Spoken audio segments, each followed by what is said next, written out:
What's up? It's Young and Tanya back for another episode of Twins Talk Tubi. And we're back in the month of September, where our theme is Nicolas Cage. We're watching Nicolas Cage movies this month, and the movie that we're reviewing today is called Color Out of Space. This movie came out in 2019, and this is the premise. A secluded farm is struck by a strange meteorite, causing everything and everyone in the area to mutate in unimaginable ways.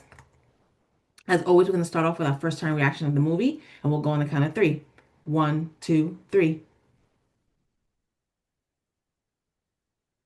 Okay. Mhm. So, yeah, the movie is just like the premise says. They're in a farmhouse, and a meteorite comes down, and things start to kind of happen. I thought the movie was a little strange. The daughter It was is very strange. the movie. The daughter's into some kind of cult, demonic cult Like thing, witchcraft or something. witchcraft. I don't know what they don't really talk about it, and I didn't understand that part, like why they even showed her in that way. But later on, we see the meteorite come down, and things start to happen, and there were some mutated people. Things happen, Yeah. but I kind of wish that they would have been more. I thought there was gonna be like more monster like things, and there wasn't. There was there wasn't as much as I would have liked. So that's a lot of the reason why I gave it kind of like a half thumb. Yeah. Uh, I thought the acting was very very good, and the plot was okay. Yeah. It was definitely different, but in its own way. But it kind of reminded me a little bit of Creep Show with the Gordy character, and he's in the farm with the Yep. meteor. It reminded me a little bit of Yes. that. Me too. So, they could have taken some kind of concept from that. I'm not sure. Yeah. And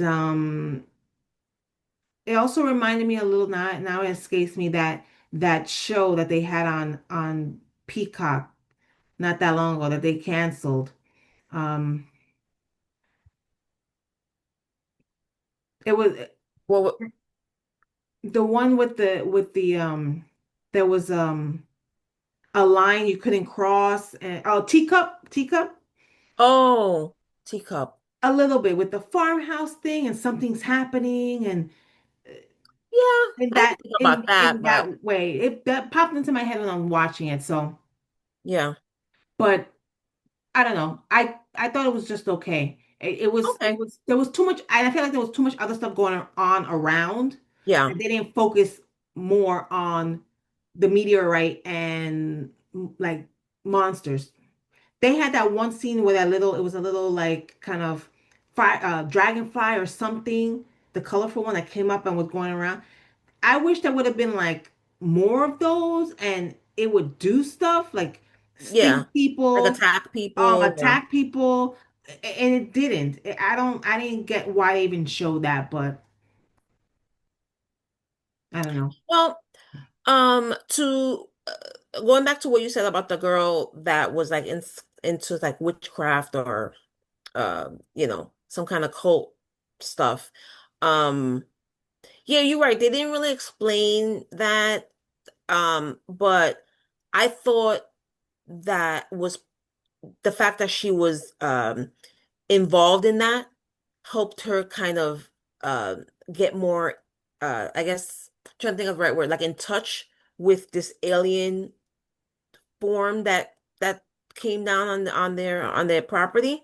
Because there was a few scenes where you see her kind of just standing there and like taking stuff in, like either she was absorbing what was there, or she was feeling what was there, or she could see things that other people couldn't.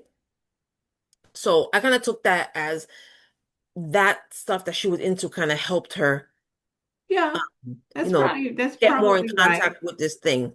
I also thought that it was very, first of all, this movie is an adaptation of an H.P. Lovecraft short story.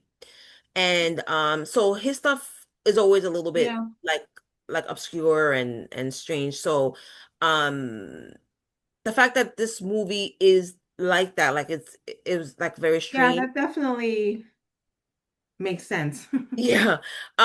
So, and I also thought that this movie took a lot from different horror movies, and more so kind of like the science fiction-y movies. I did one of the ones that I did think right away was also a creep show with Jordy Verrill and this meteor that touched down in his farm, in his property in his farm that, obviously eventually consumed him, and this is what this thing did to them. Um, Also, movies that came to my mind was The Thing, because there was a Yeah, scene where there was I think it was a dog that was yes, that was attacked by this thing or was in contact with the thing, and it mutated into yeah, this really grotesque creature, and that reminded me of The Thing, like all the yeah. all the mutations that happened in that movie. So that one came to mind as well. I also got a little bit of the vibes of The Blob, where this kind Yeah. of organism was attacking, which you didn't really see it that much, like the Mhm. blob. But I still got the sense of it. So also another, like, kind of supernatural, cosmic kind of horror movie. Right. So I got a little bit of vibes of all of that stuff in this movie. I thought they put it together very well. I thought it was an interesting concept, and I was entertained throughout the whole movie. So didn't think anything was lagging or boring or anything like that. So I enjoyed this one very much. Okay. So, I that's great observations there. But yeah, Color Out of Space is on Tubi, of course. You can watch it for free. And as always, guys, you can make sure you're following us and subscribing to our channel here on YouTube, the Horror Flick Chicks channel on YouTube, and follow us on social media, Facebook, Instagram, Threads, TikTok. And we'll be back next week for a brand new episode of Twins Talk Tubi. Thanks for sticking with us, and we'll see you next week. Bye bye. Hi guys.